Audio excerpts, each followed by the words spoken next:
Hindi repo में आपका स्वागत है। आज हम एक ऐसी कहानी की परतें खोल रहे हैं जो किसी क्राइम थ्रिलर फिल्म जैसी लगती है, लेकिन ये हमारे शहरों में अभी इसी वक्त हो रही है। जरा सोचिए, दिल्ली का एक पॉश इलाका, वहां एक शांत सा घर, एक बुजुर्ग महिला जो अकेली रहती हैं, और फिर एक फोन कॉल उनकी पूरी जिंदगी को एक भयानक सपने में बदल देता है। ये कहानी है ग्रेटर कैलाश में रहने वाली 70 साल की बिजनेसवुमन मीनाक्षी आहूजा की, जिन्हें 9 खौफनाक दिनों तक अपने ही घर में कैद कर दिया गया। किसी रस्सी से नहीं, बल्कि एक वीडियो कॉल के जरिए। और उन 9 दिनों में उन्होंने अपनी जिंदगी की पूरी कमाई खो दी। कोई 1-2 लाख नहीं, बल्कि पूरे 6.9 करोड़ रुपए। तो सवाल ये उठता है कि आखिर ये डरावना डिजिटल अरेस्ट स्कैम काम कैसे करता है, और सबसे जरूरी बात, हम सब इससे सुरक्षित कैसे रह सकते हैं। चलिए पता लगाते हैं। श्रीमती आहूजा के लिए इस आतंक की शुरुआत हुई 5 जनवरी को, बस एक फोन कॉल से। कॉल करने वाले ने खुद को एक पुलिस वाला बताया। कॉलर ने उन्हें बताया कि उनके नाम पर जो सिम कार्ड है उसका इस्तेमाल गैर कानूनी कामों और मनी लॉन्ड्रिंग के लिए हो रहा है, और अब वो इस मामले में मुख्य संदिग्ध हैं। और बस इसके बाद ही उन्होंने श्रीमती आहूजा को डिजिटल अरेस्ट में डाल दिया। मतलब एक लगातार चलती हुई वीडियो कॉल, जिसके जरिए वो 9 दिनों तक 24 घंटे उनकी हर एक हरकत पर नजर रख रहे थे। उन्हें किसी से भी बात करने से रोक दिया गया, और इसी भयानक दबाव में आकर उन्होंने 3 बड़े ट्रांसफर कर दिए। तो आखिर ये डिजिटल अरेस्ट है क्या चीज?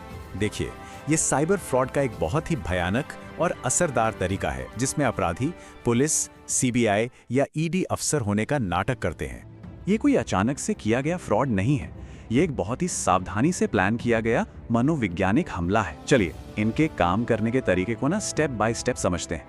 ये पूरा खेल 4 स्टेप्स में होता है। पहले एक डरावना दावा किया जाता है, फिर वर्दी में नकली अफसर सामने आते हैं, इसके बाद शिकार को परिवार और दोस्तों से एकदम अकेला कर दिया जाता है, और आखिर में डरा धमकाकर पैसों की वसूली की जाती है। अब मन में ये सवाल जरूर आ सकता है कि भाई, कोई इतना पढ़ा लिखा इंसान ऐसे झांसे में कैसे आ सकता है? और ये सवाल बिल्कुल जायज है।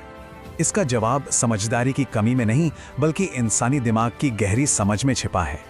ये स्कैमर्स हमारे दिमाग के साथ खेलते हैं। होता ये है कि जैसे ही डर पैदा होता है हमारा दिमाग सोचने समझने की शक्ति खो देता है। वो बस उस खतरे से बाहर निकलने के बारे में सोचने लगता है। लॉजिक, तर्क सब काम करना बंद कर देते हैं। और ये मनोवैज्ञानिक हथियार हमारे देश में और भी ज्यादा असर करते हैं, जहां हम बचपन से अधिकारियों की इज्जत करना और उनसे थोड़ा डरना सीखते हैं। इसीलिए ये खेल सिर्फ श्रीमती आहूजा के साथ नहीं खेला गया, ये अब एक राष्ट्रीय संकट बन चुका है। दिल्ली का ये मामला तो जो हम देख रहे हैं वो बस एक छोटा सा हिस्सा है। डिजिटल अरेस्ट स्कैम पूरे भारत में जंगल की आग की तरह फैल गए हैं, और ये देश का सबसे तेजी से बढ़ता हुआ साइबर क्राइम बन गया है। और इस संकट के बढ़ने की रफ्तार तो देखिए, ये चौंकाने वाली है। सिर्फ 2 सालों में 2022 से 2024 तक इस तरह की धोखाधड़ी से होने वाले नुकसान में 2000% से भी ज्यादा की बढ़ोतरी हुई है। और हाँ, ये कुल रकम के हिसाब से शायद सबसे बड़ी कैटेगरी नहीं है, लेकिन डिजिटल अरेस्ट किसी भी दूसरे साइबर फ्रॉड से ज्यादा तेजी से बढ़ रहा है और समाज के हर तबके के लोगों को अपना शिकार बना रहा है। तो अब आते हैं सबसे जरूरी हिस्से पर, कि खुद को और अपने परिवार को इस जाल से कैसे बचाया जाए। पहला कदम है एक स्कैमर के झूठ और सच के बीच का फर्क जानना। तो अगर कभी भी ऐसा कोई कॉल आए तो घबराना बिल्कुल नहीं है। इसके बजाय इन आसान लेकिन बेहद जरूरी कदमों को याद रखना है। और अगर गलती से कोई ट्रांजैक्शन हो भी जाए तो घबराना नहीं है। हर एक सेकंड कीमती है, और एक हेल्पलाइन नंबर है जो हर किसी को पता होना ही चाहिए। धोखाधड़ी की रिपोर्ट करने के लिए तुरंत बिना देर किए नेशनल साइबर क्राइम हेल्पलाइन 1930 पर कॉल करें। ये पैसे के ट्रांसफर को फ्रीज करने और जांच शुरू करने में मदद कर सकता है। ये स्कैम हमारे मन में बैठे अथॉरिटी और इज्जत के सबसे गहरे डर का फायदा उठाता है। इससे बचने का सबसे अच्छा तरीका है जागरूकता। क्या हमारे अपने, हमारे परिवार वाले इस खतरे के बारे में जानते हैं? इस जानकारी को शेयर करें, इसके बारे में बात करें। जितने ज्यादा लोग जानेंगे कि यह स्कैम कैसे काम करता है, उतने ही कम लोग इसका शिकार होंगे।